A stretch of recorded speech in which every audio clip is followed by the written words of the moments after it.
welcome everybody. If you missed my little spiel at the beginning of it, I'm SH from Fable. I work at Fable, where Sean Astin has his amazing book club. If you haven't joined, again, it's fable.co/Sean Astin. Please join us as we start reading Two Towers. We are just wrapping up the Fellowship of the Ring. What a book, what a story. Sean, did you finish it? Have you finished? You've got 4 days. I have not properly finished it, no. Okay. Well, you've read it before. You know what's coming. Spoiler alert, you were in the movies. So we're getting I mean, I'm close. You're close. You got 4 days left. We're going to start the read through just this weekend on it. And if you look in the Fable app, you'll be able to see the milestones. How we're pacing it out.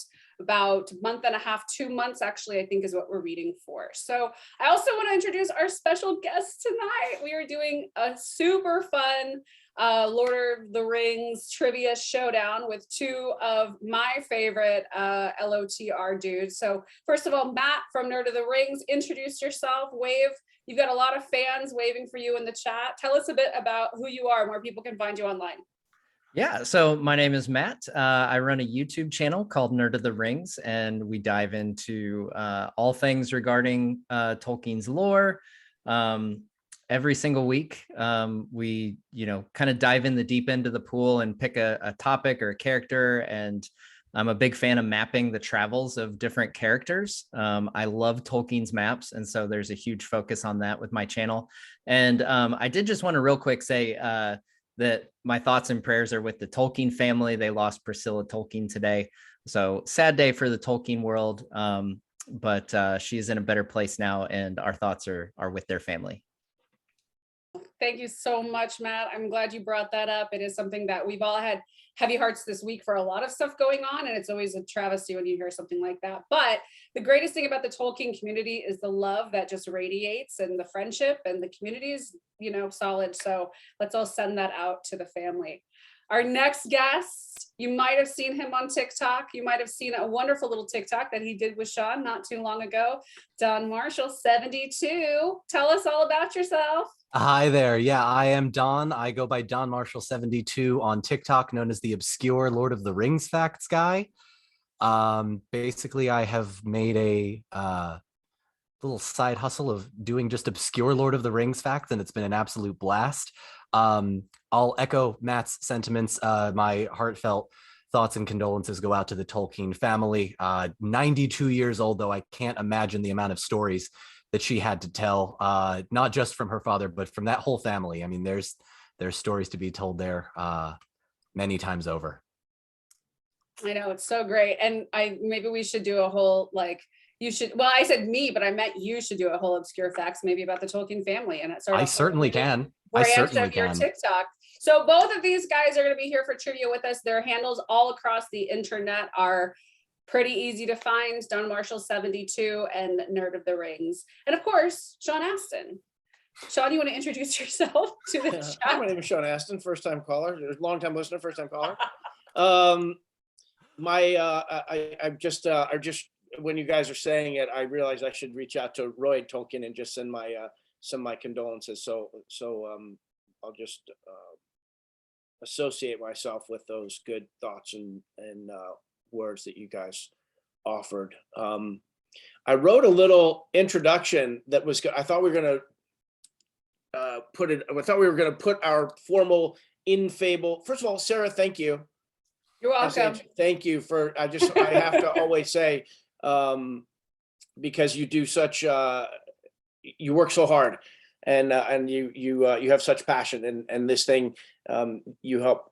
You're the driver here, and I really do appreciate everything that you do for this group of people, and for me, and for yet another tentacle in the Lord of the Rings diaspora. So I wrote this thing.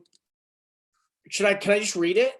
Yes, I mean, and tell people what it is that you're talking about, and just all right. So there's always a moment when you introduce a new book in Fable where there's the kind of it's not the turning of the page, but it's basically like the switching out, and there's like tech things associated with that in terms of the back end, but then there's also the kind of like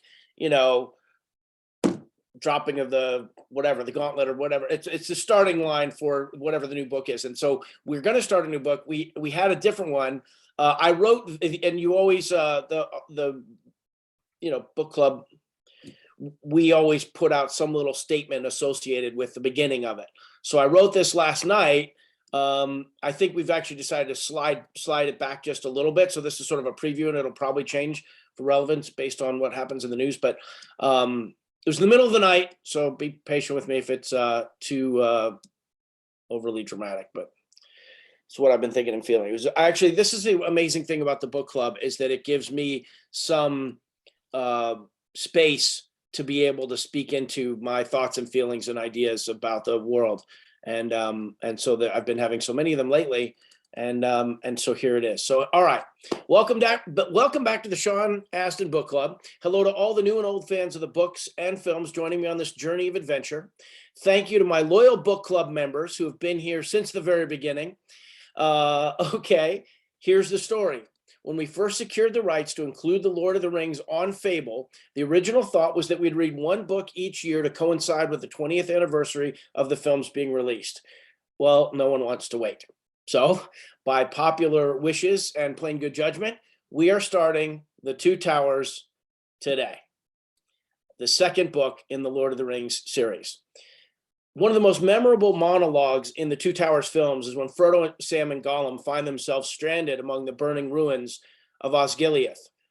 And it takes no imagination whatsoever to see the parallels between that scene of devastation with those that we're witnessing in Ukraine, where a real life horror is unfolding, where an epic war began only 6 days ago, and where it will stop, nobody knows. My Fable Book Club is not a place for naked politics or gratuitous partisan carping, but Tolkien expressed clearly in his letters that he did not want Sauron to be considered a direct metaphor for Hitler. I can't help but feel as though the author wanted to reserve such allusions for the many evil rulers who inevitably appear in our human story. As promised, such awful and extraordinary evil is now being visited upon Ukraine and quite possibly the world. There are already heroes and villains, tragedies and triumphs written into the pages of history just in these 6 days. As I type, Western news reports a column of invaders rolling toward the citadel in Kyiv, stretching 7.5 miles long, some say 40 miles long. They bring certain violence and death. Civilians, some are fleeing, and others are steeling themselves to fight it out in the streets, ill-equipped and overmatched by one of the most fearsome military machines ever created. Alas, there are forces of sanity and fidelity arrayed across the fair earth seeking to render aid. As we read The Two Towers, may the poetry and beauty in its pages give us hope. These words were written by a man whose son was engaged in a great land war on the European continent, on the same soil where he fought in his early days. In the shadow of success of the so-called Great War, the world said never again. Well, again, here we are. Tolkien put a tool in our hands to help guide us from war and through war. It is our, in our helpless impatience for word from the front, from the region, let the Two Towers keep us company. That was so good, Sean. It's such a perfect segue into talking about this book and talking about everything that's going on. You know, I had the same feeling. I've read Two Towers before. I'm not sure how many people have in the chat or in the book club, but we all know from the movies, it's really battle focused, but it's also focused on leaders. It's focused on these very humble leaders. It's focused on people who are being invaded. It's focused on this war-torn kind of place that people are trying to adjust to and defend themselves and defend their lands. And I just cannot believe how relevant the book is to what we're seeing. I also love that you brought up, Tolkien's experience and his personal letters that he wrote about being in the war himself. We forget, he, along with so many of the men who fought in World War I, he was a college student. I mean, he was there at Oxford, studying. He went to the front lines with his friends from college who didn't come back, and it changed him forever. It changed his views on war forever, and it inspired him to write these books, which is, just like Sean said, really focusing on the evils of war and the evils of, powerful men with large egos who do terrible things with them. So I'm excited about this. It's a little bit of a somber mood to move into the story with, but I think it's going to be really good for a lot of people to have that outlet, to have that channel to talk through these things. And also, that's the great thing about community, is the discussion part of it, is to hash out ideas and think about things and see metaphors and see parallels. That's what we're all here for. So that was beautiful, Sean. Round of applause. Thank you so much. We are switching the book to Two Towers later this week, not today. That will be published in our book club when we switch. So be able to read it again, share it with your friends as well.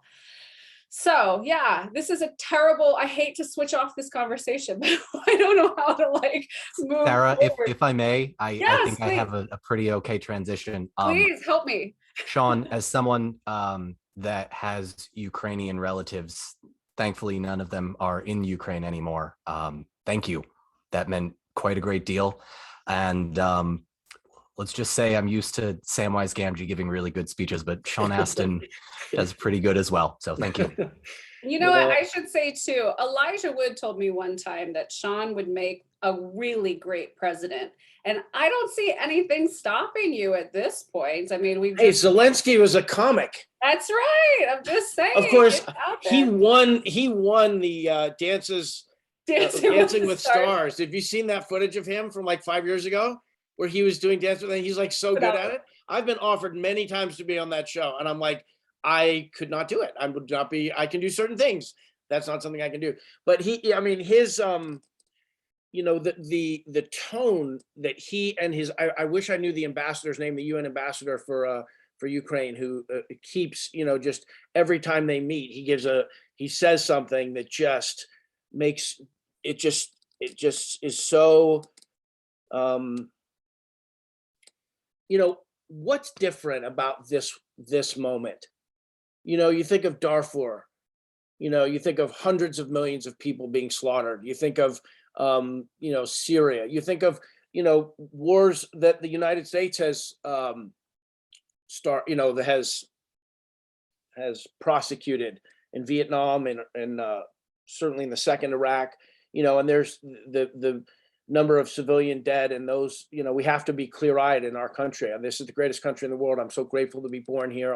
I tweeted on my birthday the other day, I thanked everybody for their good thoughts and wishes, and I'm glad I'm alive. I'm glad I'm free.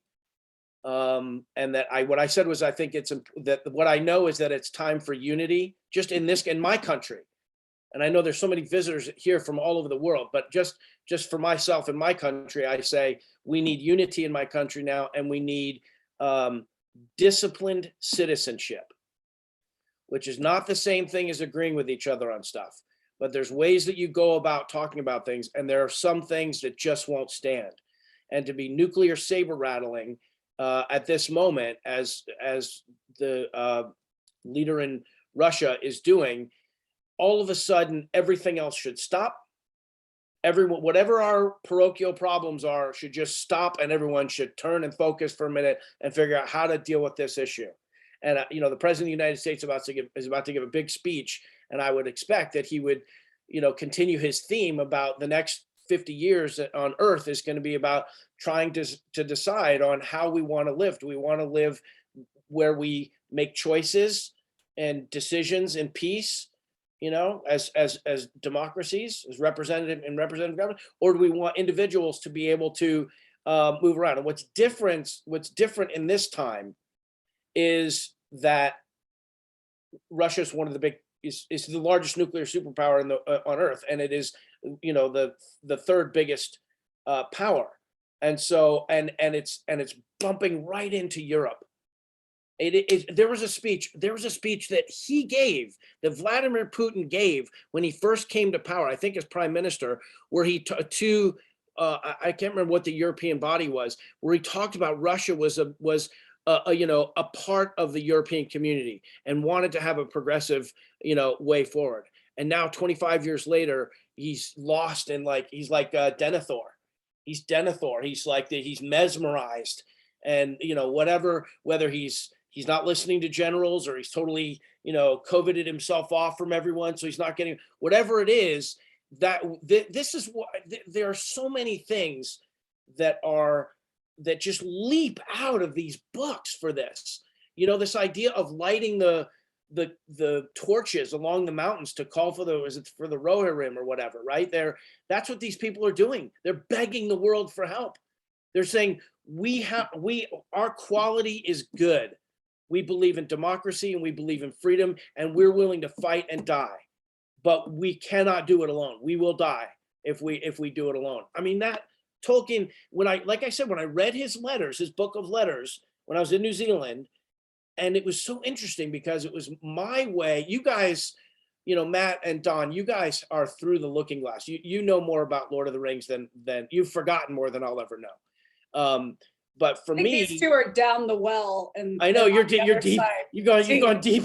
But, Yeah. but my point is that for me, reading his letters, not just reading the books themselves, but reading his letters, I was like, okay, so this world has a prime mover. There is somebody whose hand is directing these characters and this language and these ideas and these stories.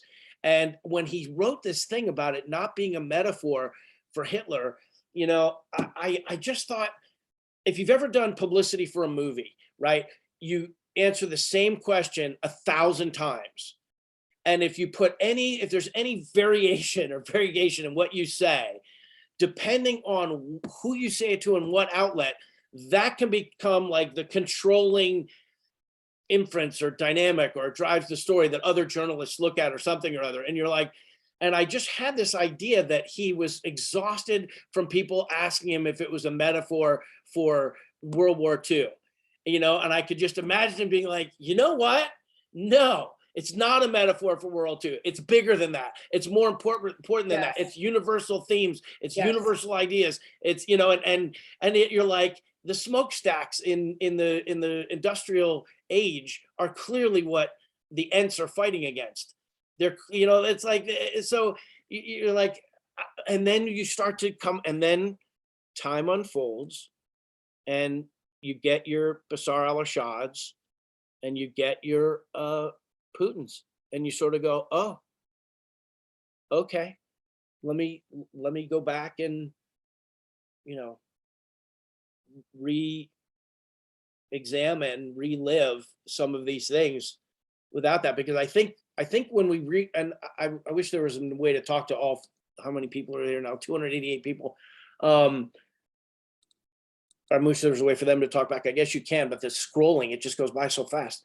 We're kind of keeping our eye on it. We know a lot of people have a lot to say, and a lot of them are agreeing with you and saying that you should run for president. And I have a great idea. I'll just finish with this thought. Okay, finish. When you bring, how we appreciate literature is affected by who we are and what we're doing and where we're sitting. I remember a guy who was a captain who was hired to pilot a super yacht, and they needed a part, so they were in Anchorage or something like that, and their big super yacht was parked there for like 3 weeks because this part had to come in from, I don't know, wherever, somewhere around the world. And he said, and in the bookshelf in the super yacht was Lord of the Rings, and he'd always been told that, oh, okay, maybe I'll read. So he sat down and he read it. And I'm thinking, and it meant the world to him. And I've talked to a million different people who've read the books in a million different settings, in hospital settings, and wherever. I can imagine in bunkers right now, and in Dunbar, somebody sitting there, by candlelight because they don't want to reading it. So, but where you're physically sitting, what you've done that day, what ideas are running in your hard drive, your mental hard drive. For me, it's impossible that this is not a metaphor for the Second World War. That was just a part of my operating system for the longest time. But now, as this is going on, and even just in the last 2 days, going back and rereading things, all of a sudden that frame has just kind of like dissolved, and now I'm looking at it in a whole new way. And I almost find myself, hang on, sorry. I almost find myself like wanting to look at it the way a helicopter pilot looks at their emergency, you know, if they start to auto rotate or whatever, and they go right to their leg and they've got their emergency checklist to see what to do. I almost feel like you can go to this book right now at this moment of global turmoil and like look at what to do, like a so I'll leave it there. But anyhow, that's, yeah. No, I love it. And this is just such a great preview of what people are going to get from you in the book club, because you are so wonderfully engaged in your commentary. And this book is so relevant to our times right now. I think somebody in the scrolling, massively scrolling chat talked about, or, you know, said like, what's different now from all of the other wars we have. And I think one of the greatest relevancies that we're seeing in this book is who the leaders are, who the people who actually rise up and defend and lead people, especially people who have never encountered this kind of thing before. We see someone like Aragorn, who kind of comes into his own through, you know, the crushing of battle that he hasn't experienced in this volume before. Didn't expect it to come so soon. He's been denying this role for himself. And what a massively wonderful parallel we have to see that in real life playing out in the Ukraine right now. So anyway, we're going to get into this kind of stuff. We have so much to cover tonight, and I love that we had this conversation, but I don't want to hold anybody back, since I know that everybody has a lot to get to today. So let's do a little bit of Q&A. And then we're going to pop into trivia, if we're cool with that. Is Don or Matt? I would love to hear if Matt or Don have any thoughts based on. I was just going to say that. Do you guys want to have anything else that you want to say before we kind of move on to the next segment here? I'd love to hear from you as well. Matt, I'll let you take this one first. Go ahead. Okay. Yeah. I will say, you know, I think part of the magic of Tolkien's world is, you know, Sean, you mentioned how universal the themes are, and I think that's part of the magic of it. You know, it's extremely applicable in the situation we find ourselves in now. And, you know, probably if we would have read this a couple of years ago or even a couple of weeks ago, you know, it'd probably be applicable to some other situation we were facing. COVID. And it's just the incredible, you know, universal appeal and universal applicability of these books. And specifically, since we're on the topic of Two Towers, you know, I think about, I heard stories today about some of the text messages that have been found on Russian soldiers about, you know, they don't, you know, some of them, they don't understand why they're there. They don't want to be there. And it immediately made me think of, in the film, you know, film fans will remember Faramir saying this, but in the books, it's actually Samwise, who sees the fallen Haradrim soldier and wonders if they were truly evil at heart or if they wouldn't have rather stayed home. And, you know, stuff like that, just like it just hits on a whole other level. It gives me chills just thinking about it. And yeah, I just, you know, I hate that our world finds itself in this situation. I'm thankful that we have the world of Tolkien to, you know, kind of retreat into and take comfort in. And you know, we have that, you know, optimism and, you know, that hope that, you know, passes all understanding, you know, that we see pop up in Lord of the Rings, you know, that eucatastrophe. And, you know, that's kind of what I hope for in this situation. I hope, you know, I don't know how it's going to end. None of us do, but I hope that there's a eucatastrophe in store and that something unforeseen happens and we think, wow, we got through that. That was something. I can see lots of ways where that could happen. You know, when you listen to the news and you listen to pundits, particularly the military pundits, they literally can't conceptualize of ways of like what the exit ramp is for you know, or how, but I can think of a few that would be really you know, we human beings, we innovate our way out of things, you know, emotionally innovate our way out of things, and technically innovate our way out, and maybe, people's need to survive will help innovate their way out of this moment too. But yeah, beautiful quote. You pulled. Don, you got anything you want to say about the? Oh, on the spot, Don. You thought you got out of that one, but No, I I'm just want to ready. you've been so good to come. I just want to make sure you have the opportunity if you. Sean, I would be literally nowhere else in the world right now. Please know that for sure.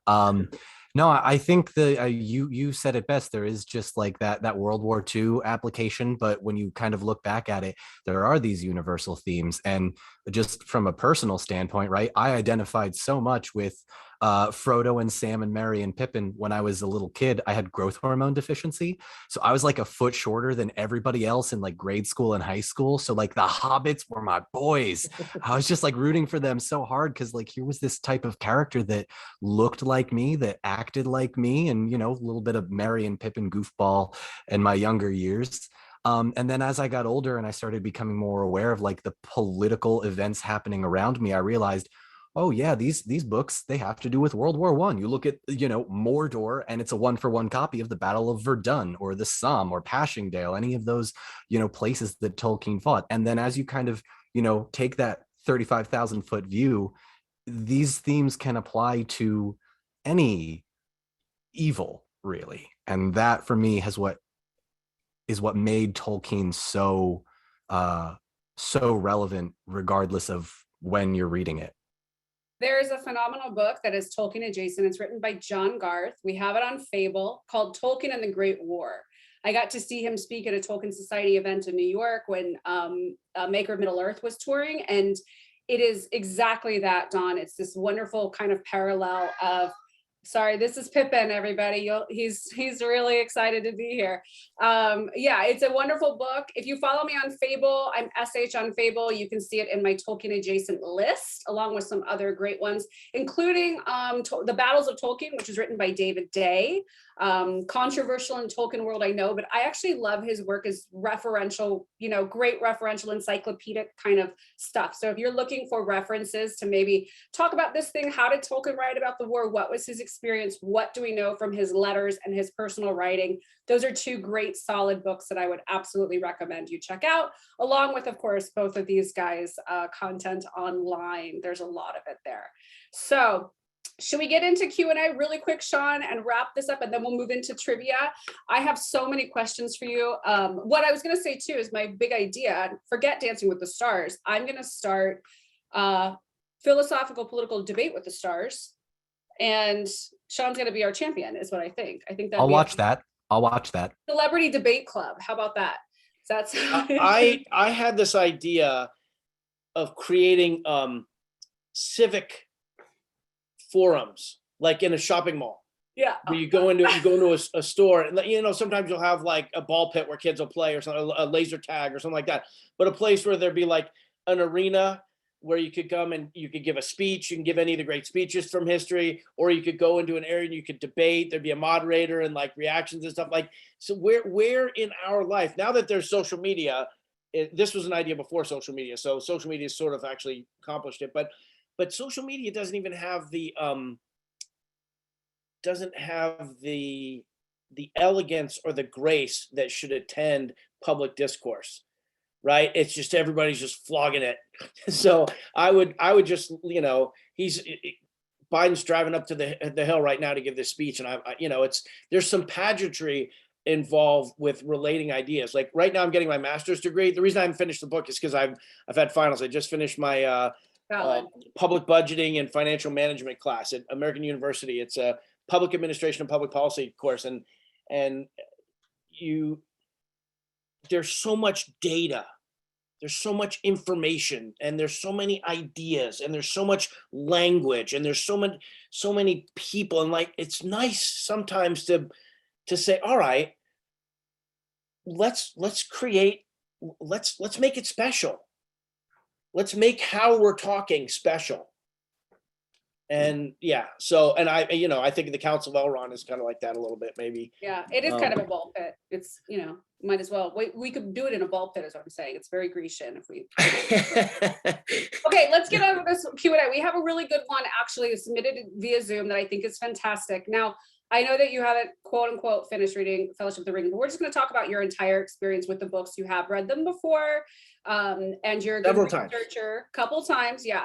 So this is a good one, and I can't wait to hear what Matt and Dawn have to say, but we have to limit our answers, okay? So just like short answers. Who do you think is a true main character of the book? And I'm not going to quote Tolkien and say who the real hero of the book is, but it's a leading answer, leading question. Who do you think is really like the main character, the what, because there's so many, it's kind of like one of those ensemble films, right? Like, how do you determine who gets nominated for Best Actor? I recuse myself because I reject the premise, but I would love to see these two lads fight it out. I was gonna say that's a little bit cheating since Tolkien It's straight not. up admitted, Sean, that your character was the chief hero of the He story. did. And how can you read the books and not think that, is what I'm saying. So, but there are some people who say Aragorn is the main character. There are some people who say Gandalf is the main character. So I guess I just want to know from your personal reading and reflection, who do you think really stands out? Obviously, I've said this before too. To me, my favorite character besides Sam being the hero is Pippin. He's my favorite character in the whole books. He has the greatest transformation of all of them. No offense, Aragorn, but we kind of saw that one coming. With Pippin, it was sort of like, what? So that's my answer personally. I think Pippin is really the character that I focus on the most. He's the one that I really follow his story and trajectory. When it comes to unfinished tales and all the deep history about him and his family, that's the one I'm the most interested in. Matt, I'll jump in if that's all right. Yeah, go for it. Yep. So I have always, this may seem like a slight cop-out answer because he's only in it for one book, but I have always thought that Boromir was such a powerful and strong character in that he represented the very human parts of us that we can kind of all relate to. Just you know, from the hobbits, they're kind of fantastical creatures, and the elves are, you know, these ethereal, beautiful creatures, and Aragorn is like this king, this lord, sort of high and lofty. But when you look at Boromir, he's just a guy that has the literal weight of the world on his shoulders. And to me, you know, I ask, and maybe I'll ask even you, Sean and Matt, who among us, if not under the pressure of our family members and our country, wouldn't at least think about taking the ring for ourselves and using it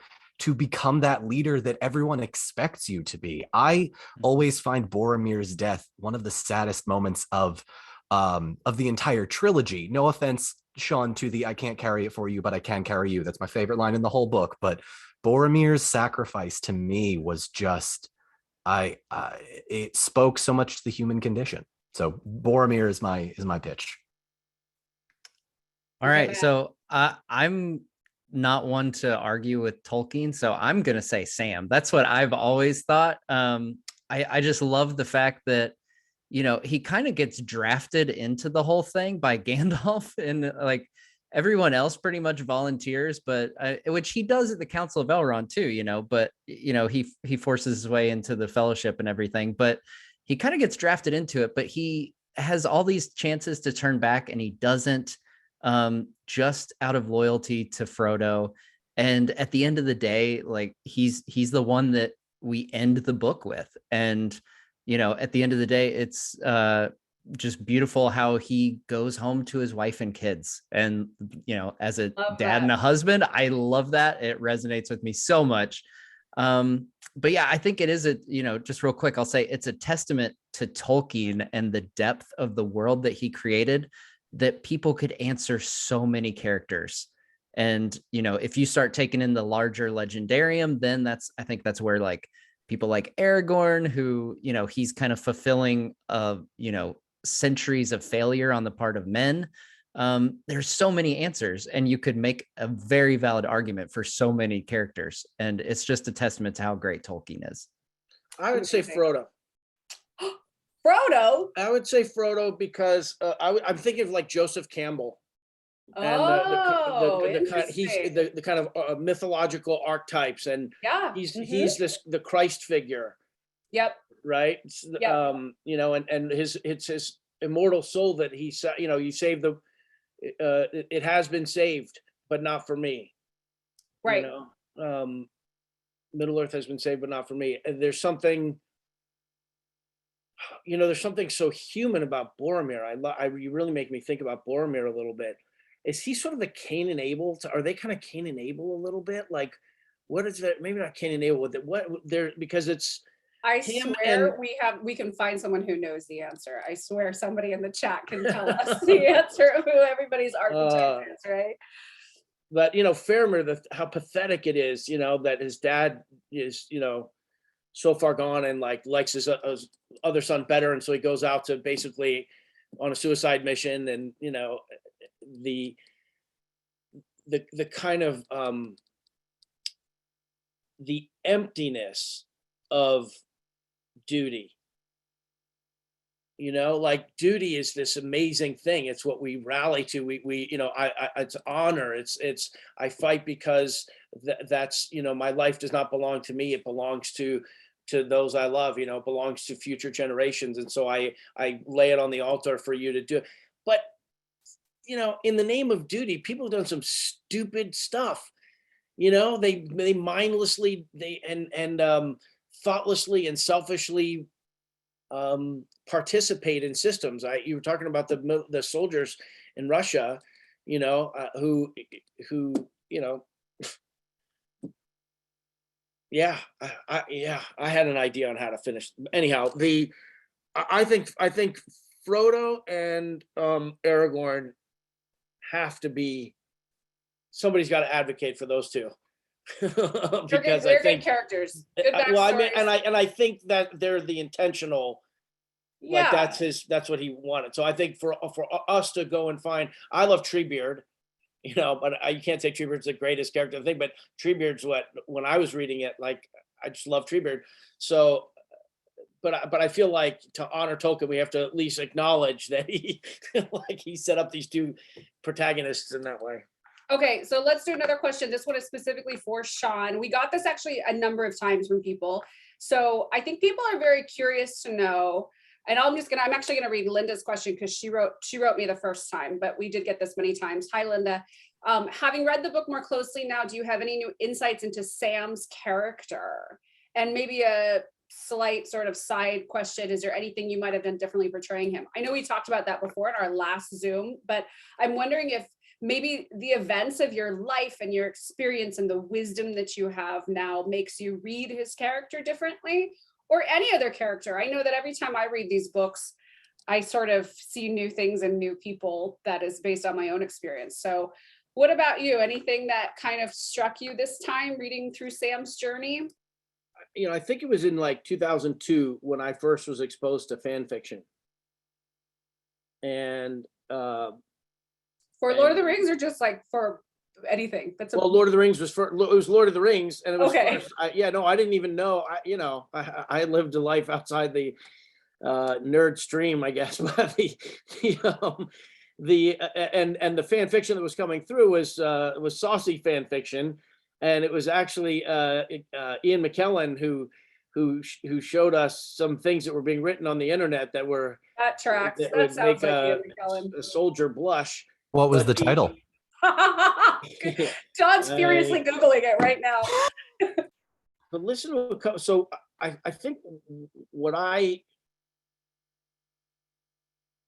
when you have kids, you start to get emotional over things that are like, really, dude? Like it's a toothpaste commercial. I know, but look at the way the dad's putting the kid in the car. You're like, and when you're tired, you get emotional. So I'm tired because of all this graduate school work I've been doing. And my kids are all now, I've got 25 and 19, almost 20. My second kid's almost 20 years old. And then the third one is 16. And I don't know, and then you have world events that just overtake you. So the emotional, all of the music that's in the writing is what I found myself leaning into. But as it regards Sam, I mean, just listen to this. Where's Sam? Frodo asked at length. This is from Many Meetings, first chapter of Many Meetings. Where's Sam? Frodo asked at length. And are the others all right? Yes, they're all safe and sound, answered Gandalf. Sam was here until I sent him off to get some rest about a half an hour ago. I mean, I read that right after I watched somebody who was like hiding in a subway station right? Like staying up because of the bombing, and like they have to sleep. When do the people sleep? That's the difference of war and death, is like, of survival and death, is like, if you can get 4 hours or something, 3 hours, how many nights in a row can you go without? And so this idea of like sitting vigil at the hospital and having, Sam might not have listened to anybody else to go get some sleep, but Gandalf told me to get some sleep. So it'd be like, ooh, don't turn me into anything unnatural. I'll go get some sleep. There was another one that I saw. While you look for it, I just have to say, I want to reiterate what somebody else said in our book club discussion today. She said this was the first time she's read through and read everything and not skipped anything. And I am a notorious Tolkien song skipper. Like, that is just not my jam at all. In the audiobooks, Andy Serkis actually sings them, and he actually like gets really into it. And it's fun to listen to, but most of the time I would be flipping through. And I can't believe how referential these songs are now. Now that I know this, I'm like, what have I been doing all my life? So it was. I thought Don was going to say Tom Bombadil was his favorite character. I mean, he's a close second. He's a close second. He's a good one. He's a good one. That's a whole other Zoom call to talk about Tom Bombadil. We'll get to it one day. If you guys want to sign up, email me, sh@fable.co. Private talk with me and Don about Tom Bombadil. Matt, you can join. You're welcome. 100%. Listen to this one. You ready? At last there came a knock at the door. Begging your pardon, said Sam, putting in his head, but I was wondering if you'd be wanting anything. And begging yours, Sam Ganji, replied Bilbo. I guess you mean that it's time for your master, that your master went to bed. Well, sir, there is a council early tomorrow. I hear he only got up today for the first time. Quite right, Sam, laughed Bilbo. You can trot off and tell Gandalf that he's gone to bed. So there's just the quality of his attendance, of his attending to Frodo. It just it's a love relationship. There's one last one that I first, I've always said in response to any question, are they gay?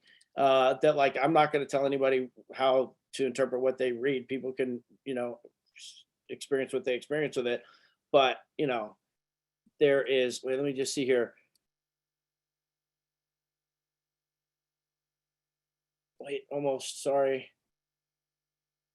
Well, this is the breaking of the.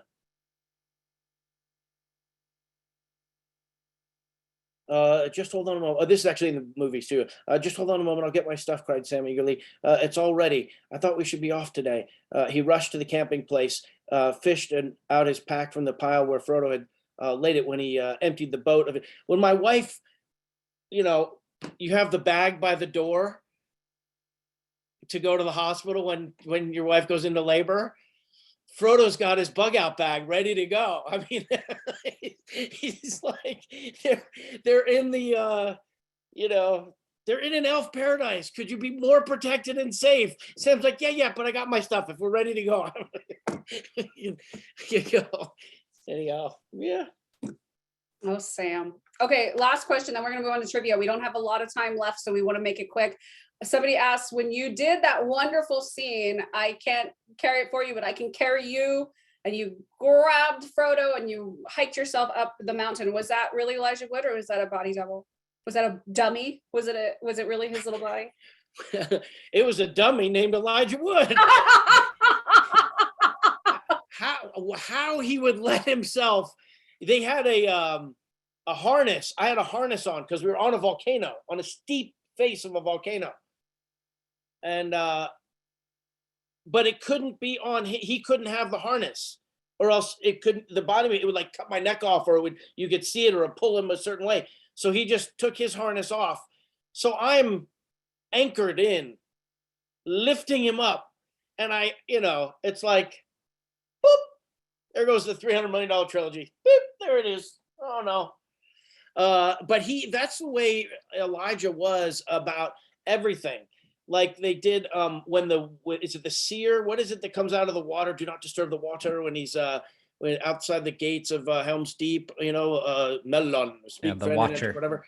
What is it? The Watcher. The Watcher, yeah. Well, they got a cherry picker with a thing, and they hung him upside down from this cherry picker to do it. And I'm like, feeling like his mom. actually his mom would be like, yeah, he'll be fine. I was like, are you doing the harness right? What about the thing?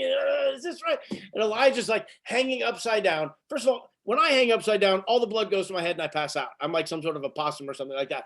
Elijah, he could be upside down, he's like indefatigable. You could stuff him in a thing, you pull him out, he's ready. He can fall asleep anywhere. He's like this unbelievably robust, nimble, spongy, like taffy like creature. And he just trusted that that it would be okay, that they would take care of him, that they knew better. I was constantly, my role was to say, something's wrong. This isn't safe. I think we should stop. Let's look at it differently. And Elijah's like, man, let's just go. It's going to be fine. They know what they're doing. So. Sean, not to bring up an obscure Lord of the Rings fact, but I seem to remember in the extended editions of the movies, were you directing the helicopter? We all know that story. Everyone the who's mountain watched scene, and you were just like, "Yep, go that way and go that way." If you find Dom and Billy's stories. podcast, The Friendship Onion, in the last episode, we go for a good hour with me setting the record straight, because I've been mocked for 20 years for my ability and instinct to communicate with the pilots in the middle of a foggy evacuation where there was no control tower or anything. They laughed so hard at me at that one. Oh my God. It's hilarious. I'm glad you brought that up, Dom, because it is on the appendices, the behind the scenes of Lord of the Rings. If you don't have the Blu-ray or DVD, you can watch it on YouTube. Somebody's kindly put it up there for us, so it's all there. Okay, so we need to get going on trivia. We've got 10 questions, 5 each. Sean, can you hang on and do it, or do you need to pop off? I got a couple minutes. Let me do a couple minutes with you. Okay, Sean's gonna do the first 2 questions. So we're gonna ask Matt a question, and then we're gonna ask Dawn a question. We have 5 each. I realize that there's no way anyone can win, probably, with this number. Oh, wait, if it's these 2 guys answering, we're not going to allow the whole no, it's just these 2 guys. These are our trivia showdown contestants. All right, so Sarah, you and I are doing the back and forth with them.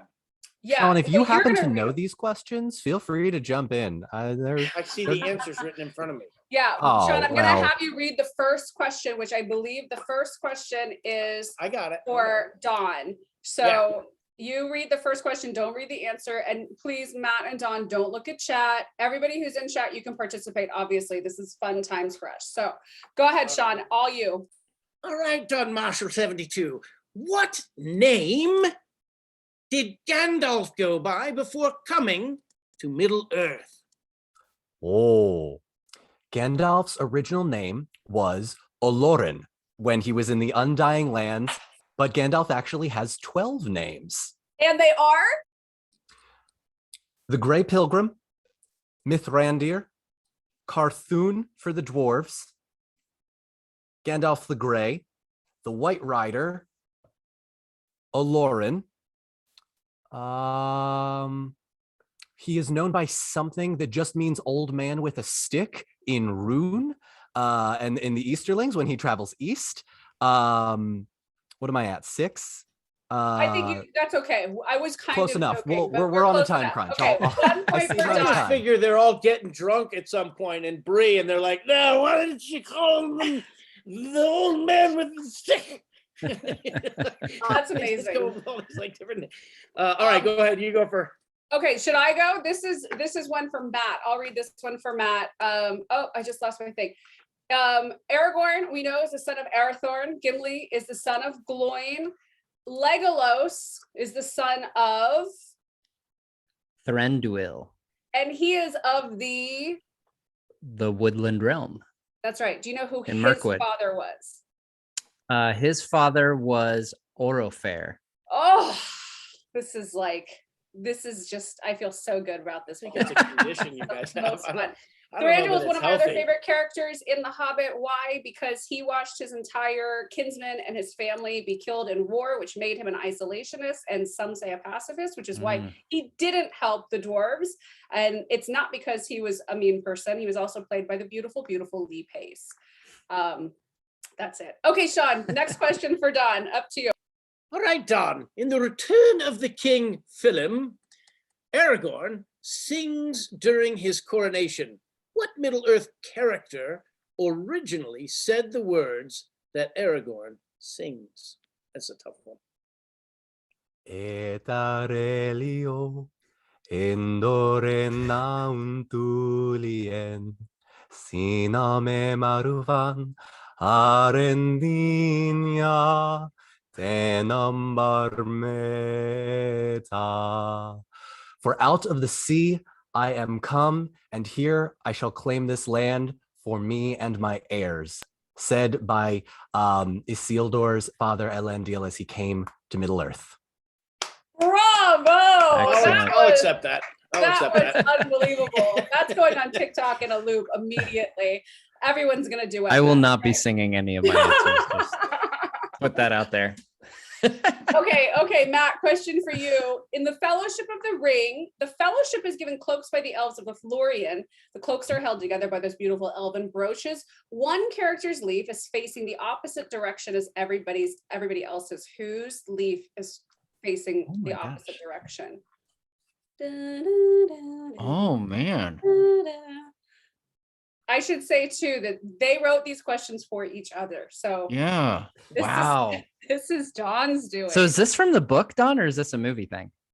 This is a This is movie. not. This is Okay. not. I'm going to call this question out of bounds. Oh, okay. No, that's fair. You That's fair. approved it, Sean. Come on. You said it was good. I approved. Yeah, that was. I mean, you I'm- bring these. You know, it's like I'm the obscure Lord of what the was Rings written on the facts, guy, back of the Sean. taxi that you drove here in. Like So- I like, everything but the back of the taxi. Like Wow. you can't know this. I'm Nobody. the knows. Okay, obscure Lord I'm- of the Come on, Rings. you- I'm you guy. gonna can figure this purely one out. guess. You can I'm gonna figure this one purely. out. I can purely guess. I don't know. Sarah just pointed down, which makes me wonder if Sean is like below her. Not I in real am. life. I was- Not I in was- real life. I was really like I was gonna say Boromir because I thought that might be like a hidden like reference to him. You that know, would have been good. but I'm guessing it's probably Sam. Maybe it's Sam. It is, It's okay. Sam. It's And Sam. there is no reason it was an accident, and that's why it's like not a fair question of a Tolkien expert because you're like, well, if you, I mean, it would be great to try and generate a reason why. That's what that I would was have, trying you to know, do. Yeah. to honor his old gaffer who planted leaves, you know, on the south side of a maple tree. You know, Well, we'll make I one up just and put then it on we'll wrong, submit it. and then they had to match it. They treated it like they had to match it every day for 3 years Oh because you know, man. and so it John, was, I think we should get together. We'll write a white paper on this. We'll submit it to the Tolkien Society. I'll go into canon. That's all it takes. So, okay, Sean, next question for Matt, please. Question number 3. yes. Oh, I'm sorry. This is actually for Dawn. This is Dawn. Yeah, I'm okay. sorry. Oh, okay. Question for Dawn. Question For for Dawn? Dawn. We know Minas Morgul as the city of the Witch King, but what was the city's original name? Oh, I believe. Would you like me to answer in that same lively Yes. accent? Okay. Yes. Well, I do believe that Minas, it was called. Oh, it's one of two.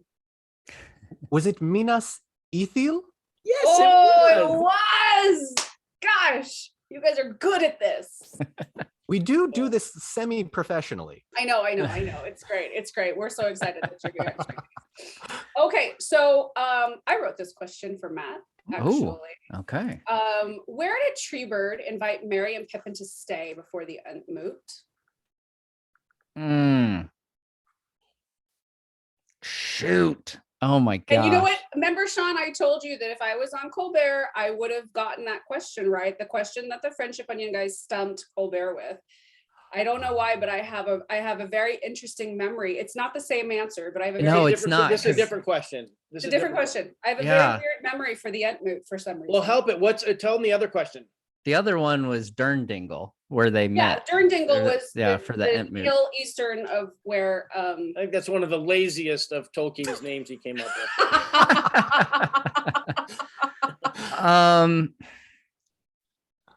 Oh gosh, I've got a couple names in mind.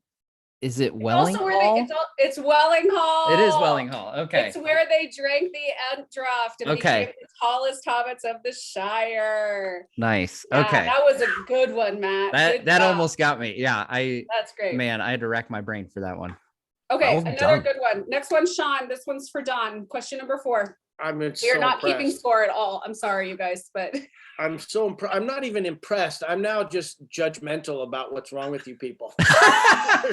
there's something not, I mean, can you make a great living doing this? Is it something we should tell our kids they should study? no. You know, this is insane. The depth of knowledge in this particular. No, honestly, it's the best person's purpose that it serves is to go into your book club, fable.co/Sean Astin, and just like school people on obscure facts and trivia because people eat it up. I'm telling you. So that's the best use of this. It's time. incredible. It's true. Okay, question 4 really for good. Matt. Or for Don. Sorry, For I keep Don, getting it. Well, these last 2 questions that I have are easy for him. I don't think the Okay. 4th one is. I don't think the All right. 4th one is. Try it. Oakenshield is the nickname of Thorin II. What is the nickname of Thorin III? Oh. What is the nickname of Thorin the Third? It is mentioned in the Lego Hobbit video game, which is where I've gotten most of my tools.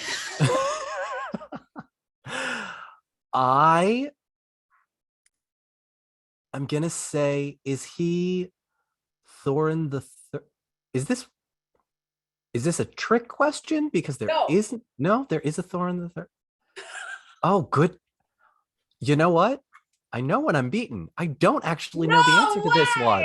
Really? Really, I'm a Man. little Give him a disappointed in hint. myself. Give him Wait, hold on. Let me slow walk him over there. If we Please. went to England together and we wanted to find like history of the Druids, where would we go together? You know, where in a Like an circle. alien monument. Yeah. Stonehenge? Right. Does that give you a hint? Stone something. Stonehenge. Stone what? Stonehenge. It's a Jewish. Stonehelm. Oh. Stonehelm. Stonehenge. Yes, Stonehelm. it's the son of Dane Ironfoot. Is Yes, Thorin it- the Third. Yes, Yeah. it is. Yes, it is. Oh, I'm gonna Man. Google my dwarf history now. I gotta brush up on Yeah. that. Good question. Well, speaking of dwarf history, I have a question for Matt about Okay. dwarves themselves. Okay, only one dwarf woman was ever mentioned by name in the books. Mhm. I'm guessing this is not the beautiful woman that we're seeing in The Lord of the Rings on Amazon Prime coming out soon, because she was not described kindly. Who is this dwarf? What is her name? Or if we know, what if it's her name if you know her name? But who is the dwarf related to in the Hobbit movies? Yes. So the name is actually very similar to the created dwarf name for the Amazon series. Because in Amazon series, it's Disa, and this is Dis, who is the sister of Thorin Oakenshield. And so that would make her the mother of Keely and Feely. Yes. Yeah. That was our chat is going well at that question. Yes. Okay. Last question for Doesn't Dawn. John Rhys Davies say something about dwarf women in the movies? Yeah. He Well, does. it's in the book as well. That they are indistinguishable from dwarf men because of the Mhm. beards. And again, it's a beautiful detail in the Lego Hobbit video game movie. If you Yes. have a chance to get your hand on it, they look identical to the men. I love those games, by the way. I love They're I phenomenal. wish they had made more. I love that they used the dialogue and the sounds of the Mhm. music from the actual movies. Okay, Sean, last question for Don. Let's see if he can do it. I think he All can. right. Samwise and Rosie have how many children? Pre-question, 13. right? And name all of them. The question only asks for. No, I was gonna say I didn't put got that. it. No, It hang on, only hang asks on, for hang 3, on. but Easy, I easy. put that. I Matt could was probably nice name about 3. it. There's 13 of them, so hang on. There is Frodo, Merry, and Pippin. There is the one that marries Pippin's son Faramir, Goldilocks. There is Bilbo. There is another flower. Is it just Rose? I know there's another flower. That's 5. Frodo, Sam. No, sorry. Sam does not have a junior. Frodo, Merry, Pippin, Goldilocks. Lilac. Oh. But not at all. Did you say? Oh, You said I'm Primrose. struggling here. But listen, you got the question you- right because it was named 3. I was only the one said who 3. Yeah. I was the one who put, I said bonus point, name them all. So Primrose, Robin, Tolman, Ruby, and Ruby. Hamfast. and Hamfast. Hamfast. Yes. Yeah. Can't forget Yes. So many Oh, kids. So many kids. You got Yes, it, Sam- Love Sam- that which is Rosie about 3 more Cotton. than I would have gotten. So Okay, All right, last yeah. question. This one is for Matt. In the book, Saruman invades the Shire, starts running it like a crime boss. His henchmen give him a nickname that's related to fish. What is that nickname? It is Sharky. Do you know where that might have come from, or where we believe that comes from? Something British, maybe. Oh, Dawn, do you know where I that? don't. Yeah, I don't know what that. I do. Yeah. I wrote the question, so it Yeah. feels like cheating. However, Sharky, Tolkien said in, I believe it was some footnote in some very obscure set of notes that he wrote, that Sharky is a translation of Sharku, which is Orcish for old Sharku. man. Yes. Obviously, yeah. hey, my last one for everyone involved. Who in Sean Astin Fable Book Club's webinar? Who is the most grateful person out of all 277 who remain, and the 4 on this page, and the others who are backstage?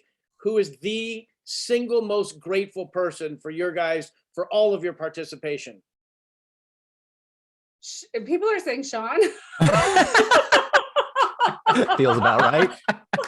We're getting some votes for Pippin the cat, which is great. He's your friend Pippin on Instagram if you want to follow him. Lads, thank you. Sarah, I'm thank you. I'm gonna jump. Okay, thank you so much, Sean. Thank you, Much love, Sean. everyone. Thank you, Stay on Sean. for a little bit. Thank you so much, Sean. It was awesome. Thank you, Matt. Thank you, Dawn. If anybody wants to do trivia, do you guys want to stay on a little bit longer and do some more quick questions, or maybe Sure. like I'm ready to go a little bit longer. Yeah. Yeah. if Anybody, wants can to you come guys hang tell out? the story? Can you tell the story about I'm losing my mind right now because I've lost it. The tree, quick Quick beam. Does anybody know the story about the Rowan trees and about the do you guys know what I'm talking about at all? I'm not entirely sure, The but Celtic name like for in Rowan this- trees oh, sounds okay. sounds like if you were pronouncing it as an English person, it sounds like you're saying quick beam. And there's a great story around it. It was on a Reddit thread years and years and years ago. But oh, Silmarillion trivia. Now that leads us to something really, really interesting, Dawn. Maybe we should talk about the book club that you might be doing on Fable, where you read Tolkien adjacent works and prepping up for the Amazon series launching September. we dropping hints now, Sarah. think we just said it. I we think we teasing just- things in the future. Is that what I we're think doing we now? just said Okay. it out loud. So yeah. Hi everybody. For those of you that maybe didn't know who I was and was here from Matt's stream, I'm Don. And about a year ago, I decided it was a great idea to read the Silmarillion once a week, chapter by chapter, and explain all of the confusing parts because it reads like the Bible, the Quran, and a history book all in one, written in Old English. So I basically did a reading of it and put it all on like YouTube and made it a podcast. And there is the potential that sometime before the Amazon Lord of the Rings TV show comes out, we will be doing the exact same thing, kind of reading through the books together, answering questions similar to what Sean is doing for the trilogy. So if you've ever had any questions about what the heck is going to go on in this TV show, spoilers, obviously, for the stuff in the Second Age, because there's like a full 40 pages where we're just going to cover everything that could happen in the TV show. But yeah, we don't have a date set for that yet. Sarah, you and I need to No, chat. we're gonna get on that. We're gonna announce it though. We'll announce it in Sean's club as well and make sure that it's Perfect. on our Fable Instagram and Twitter. I think it's great to read all of these Tolkien adjacent stuff because there's so many people who we know all this trivia, we know all these factoids, we know whose father was whom and where did they come from, but how do we know that stuff? All of it is in these other books, and some of them were also supplemented by Christopher Tolkien, who really cherished his father's writing and the legendarium itself. So we have all of them on Fable, which is great. I don't know if there's a good audiobook reading of the Silmarillion, but Yeah, I mean, yeah, the mine's Martin pretty good. Shaw. Oh, do you have one? Did you do one, did you really do one? So it's I mean that wait. is what the Dawned it. Silmarillion, it's not an official one by any Oh, means. okay. It is, you know, But we could stuck. scrape the audio from your YouTube is what you're saying. And put it I mean, oh, someone's saying Martin Shaw does a great job. So Yes. yeah. Yeah, let me just confirm too. Someone is also asking, Sean's book club is not free. Books on Fable, every book that you buy on Fable, we are supporting World Literacy Foundation. You can pay $9 a month, or it's $9.99 a month, so technically $10 a month for Sean's club, or you can pay an annual price and get access to LeVar Burton's club as well, and many other people's clubs, the premium clubs that are on Fable. We also have thousands of free clubs. You can start your own free club anytime you want. Just download the app, really easy. But we'd love it if people would join and ask us questions. I'm in the club. I'm sure Dawn and Matt will be present in the club too, to just answer people's questions and drop in some trivia. Yep.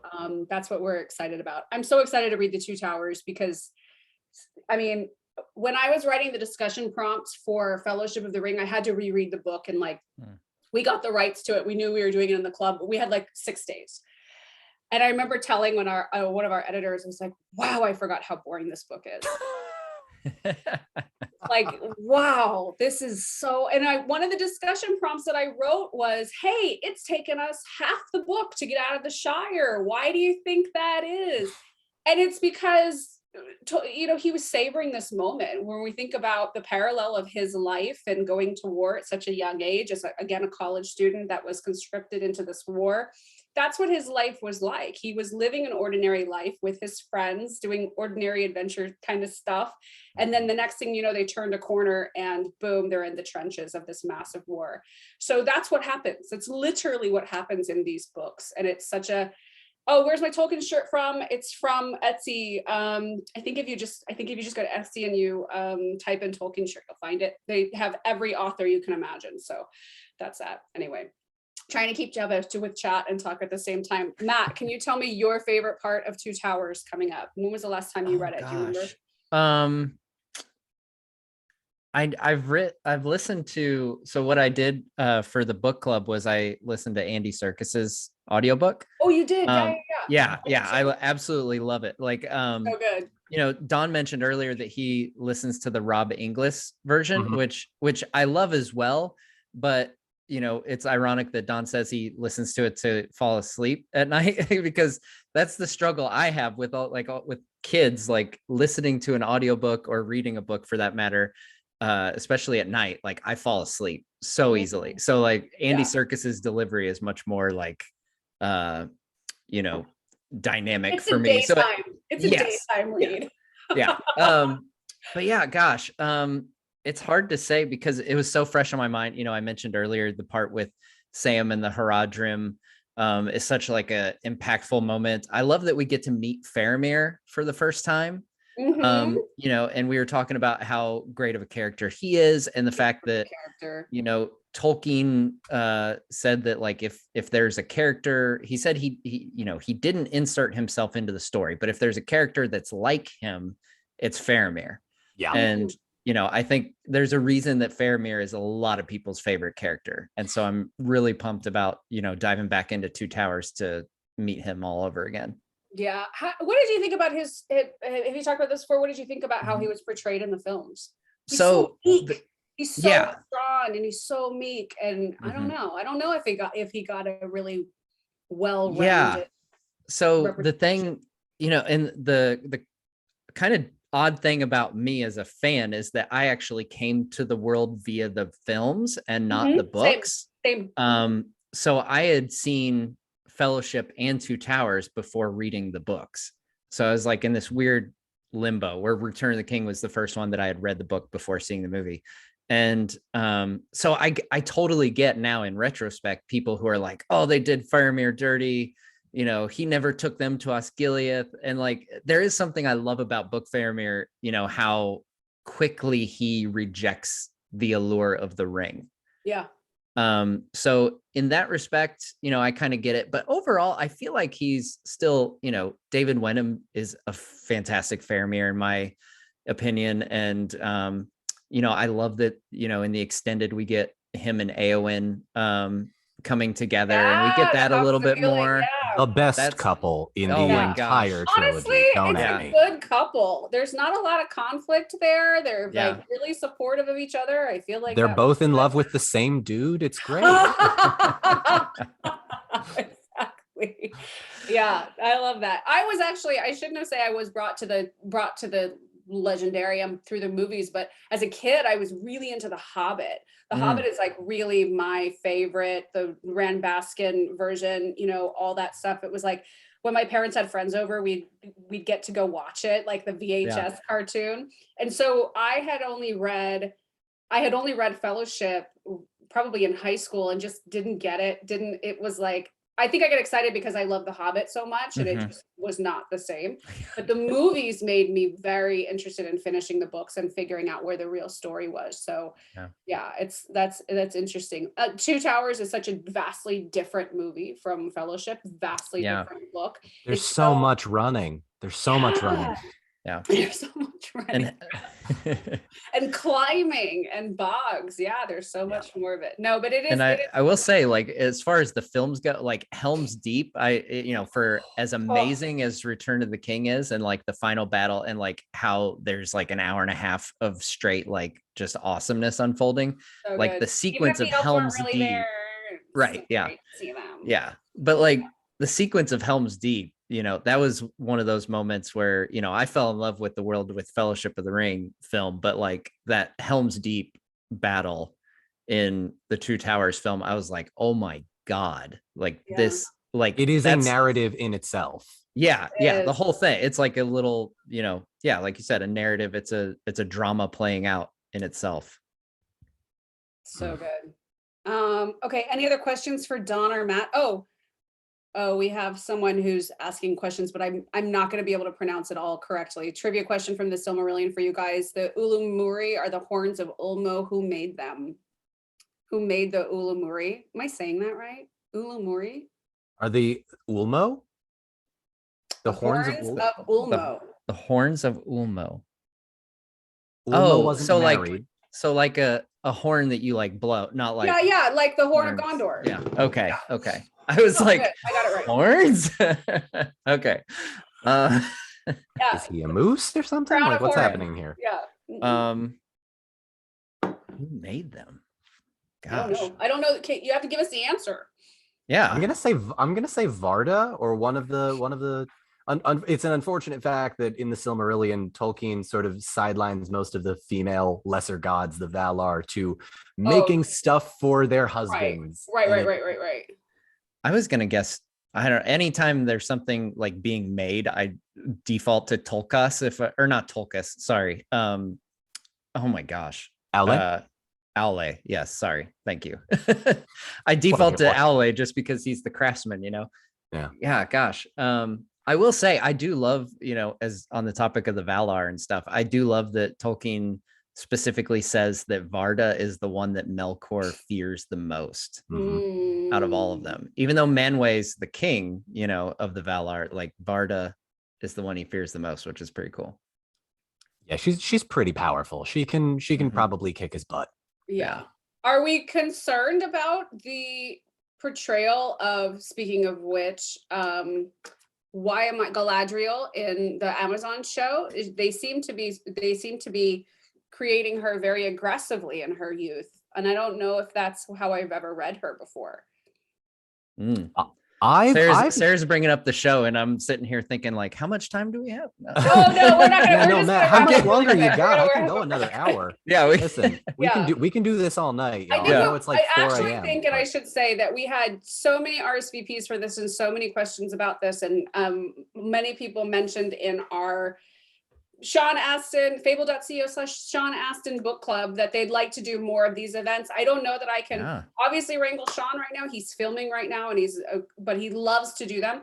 But I'm sort of thinking like maybe we do something like bi-weekly where we just open it up for people asking questions and talking, and maybe the two of you can join at one point too. Yeah, so absolutely. And we can totally dive into that. No, I wasn't trying to dodge the question at all. I just wanted to put it out there while it was top of mind. We'll do another 8 minutes and then we'll wrap up. How's that? Okay. Yeah. Yeah. So yeah, Um, in the Amazon series, they in her character bio, they have said that she is full of piss and vinegar, which is not the lady that I know her to be. I No, mean, and she's incredibly powerful and she can be incredibly aggressive. We have seen her powers manifest before. So I don't know. How do we feel about this? Does she soften in her age? Does 6,000 years give her a little bit of of anger management I protocol? yeah, I think there is something to be said about, the folks that are like, this isn't how I understood Galadriel to be, kind of Yeah. realizing that like people evolve and people change. And when you read the Silmarillion, you don't really get a lot of Galadriel. You get like little snippets here and there of like, oh, I recognize this character from the book, but it doesn't necessarily translate to what we know about her in the trilogy. So I'm all for it. I think it would be a great way to spotlight a sort of like a, is it called a through character, where it carries like from one series over to the other, like almost like someone from the Emperor in Star Wars, right? He's in the Yeah, prequels, Oh he's yeah. in the original trilogy, and like Right. even though everybody else is gone, here's this character that we sort of understand, that we can latch onto in a certain way to kind of take us through the story. I guess in a certain sense, it's Anakin Skywalker in that sense. But I don't think Galadriel's going to turn into Anakin Skywalker in this case. I hope not. We'll see. I don't know. Yeah, to add on to that, I think there's varying degrees on people's understanding of Galadriel. Obviously, the one phrase that I always come back to that Galadriel is described in her early life as prideful. So I've heard the quotes of like, she's angry, she's got piss and vinegar, all that stuff, and like I'm hoping those are just descriptors that are just kind of casually thrown around, and like that might not be all there is to her character. But she's definitely not 100% the way we see her in Lord of the Rings at this time, because we're told the entire reason she wants to go to Middle Earth is because she wants to rule a kingdom of her own, Right. and she doesn't get to do that until into the third, or wait, into the third into age. the third age. Yeah. So I think there is definitely a pridefulness of Galadriel that I hope that we do see. I've often said on my channel, like all I want, like I just don't want her to turn into like a generic action hero kind of thing, Right. and not like a Captain Marvel kind of. like, yeah, like you still have to maintain that. The fact that she's a Noldor, she's lived in Valinor, she's seen the light of the two trees, she is a higher being than even a lot of the elves that that we'll meet in the show. Like she's a rank above, and I hope we see some of her powers. I know it's made up for the films or whatever, but still one of my favorite cinematic moments is when she just like with the flick of her wrist like destroys that orc like that's holding Gandalf captive in Dol Guldur. It's and she's walking like so, and she's barefoot. Yeah, like, she's just like floating on air. Yeah, she's so badass. Like she's so just amazing. And I love somebody just put in the chat too the question of like why maybe she's different in her youth. She said, well, she's young, she's not wise yet, and wisdom does kind of bring with it. I mean, we see this with Gandalf, even though he's technically ageless, like Gandalf, that idea of experience draws you wisdom, and it kind of tempers you a little bit too. Yeah, I have a sneaking suspicion that we're going to see a very shall we say out of character hot-headed version of Galadriel, and over the course of the hopefully 5 seasons, we watch just like Aragorn starts off at this very dirty, scruffy dude that doesn't shower, and then transitions to, and a lot of people prefer the dirty, sweaty Aragorn, to each their own, but you watch got the job done. I'm saying. You watch who he was in the first scene that he's introduced to where he gets to, they're almost two completely different people in terms of like character growth and development, and I'm kind of thinking we'll see that with Galadriel as well. So I'm not too worried just yet. I'm optimistic about the show, but I'm very scared. Yeah. I love that, Jenna Turk here in the chat says, do you guys have any concerns for the series? I'm like, yeah. Like we're, big concerns. We're huge Tolkien fans. Like I worry about this show every single day. Don't get me wrong. Like, same. Yeah. I mean, I even as a Tolkien fan and someone who loves the work and loves the backstories and the unfinished tales, and I can still watch the movies constantly. I yeah, use them as like great timers when I have to like sit down and do work. I know that the extended editions are 3 hours and like 47 minutes. And that's the amount of time when the movie's over. It's like I can stop work and take a break. I love them. I'll watch them all the time. And I know Yeah. that, you know, they never went to Osgiliath and that line Right. was Yeah. never said. And I know that Glorfindel's not mentioned and he should be. But you know, you still love it because the production's so wonderful. yeah, My biggest concern has to do with how much CGI is involved. Peter Jackson and his crew did a lot of practical effects, and that's what made it feel special and feel real. So that's my biggest concern. Less on character, because I'll allow, you know, them to figure stuff out and make stuff up if they need to tell a story. But anything else, I mean, who knows? I don't know. What about you, Don? What are you afraid of? So I mean, I have a lot of fears, obviously, but honestly, like I know that they are doing like a compression of the timeline, which I think is a good thing. Otherwise, we'd be recasting the human characters every few episodes. Right. So I'm actually really, and maybe this is a little bit sacrilege to some Tolkien purists out there, but the Tolkien purists haven't been my friends over the last few weeks. But I'm really excited to see the changes that they make because of the changes that they made in the movies. Like Arwen replaces Glorfindel, but, and I said this in a video a couple of weeks ago, right? That was awesome. So we let it slide.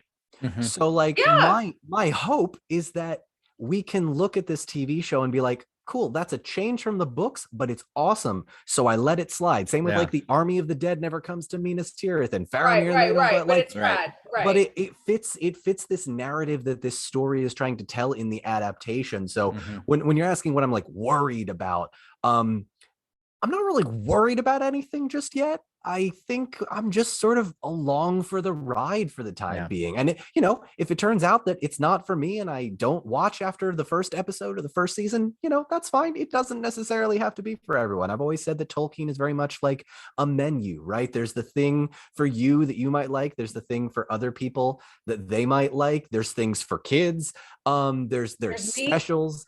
There's stuff that you are never going to order, and maybe that's the Book of Unfinished Tales or the Nature of Middle Earth, because it's full of, you know, mathematics and elf pregnancy calculations, and like, and there really is, though, there is something for everyone within Tolkien. So I'm just you know, holding on for dear life, hoping it's good.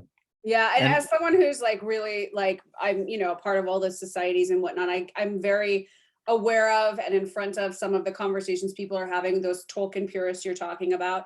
My position is always whatever brings people to the books, whatever brings people to the world, whatever brings people to the imagination and the fantasy of it all and the community of it all, I think is the best thing, right? 100%. So, who knows? Anyway. I will say really Don did like Game of Thrones. Oh, sorry. I will say Don did touch on like my number one fear. Okay, I'll be brave and not call it a fear, but the thing that turns in my head is the condensed timeline thing, because I'm such a huge fan of I feel like at the crux of the Second Age is the issue of mortality and immortality and the decay of time. Yeah. And I feel like that really, like, that's going to be a challenge that they've kind of backed themselves into a little bit, because the whole reason Numenor falls really is because they're bitter about their mortality and that the elves are immortal. The whole reason that the elves fall for the Rings of Power is because the Rings of Power allow them to slow the decays of time with their rings. And, you know, without being able to show, you know, if this whole series happens over like 30 years instead of 3,000, I hope it doesn't lose that aspect of it. That's all I'll say on that. Like, I just hope I hope that they find a way to convey that and show, you know, that there's a divide there with the mortality and immortality. Great thoughts. Okay, we're going to wrap up. Y'all are the best. Thank you for being here. We'll have to do something like this soon again. Again, thank you, Sean, even though he's gone. We love him so much. Yeah, thank you. So grateful for him. Please join his book club. Read along with us if you want more of that philosophical insight from Sean. Trust me, you'll get it. Fable.co/Sean Astin. Thank you, everybody. We're going to edit this and we will put it on our YouTube and John's YouTube and Matt's YouTube. So you'll be able to watch all of this in clips. Thanks so much. Bye, everybody. Have a great night. Bye. Thank you. Thanks, everyone.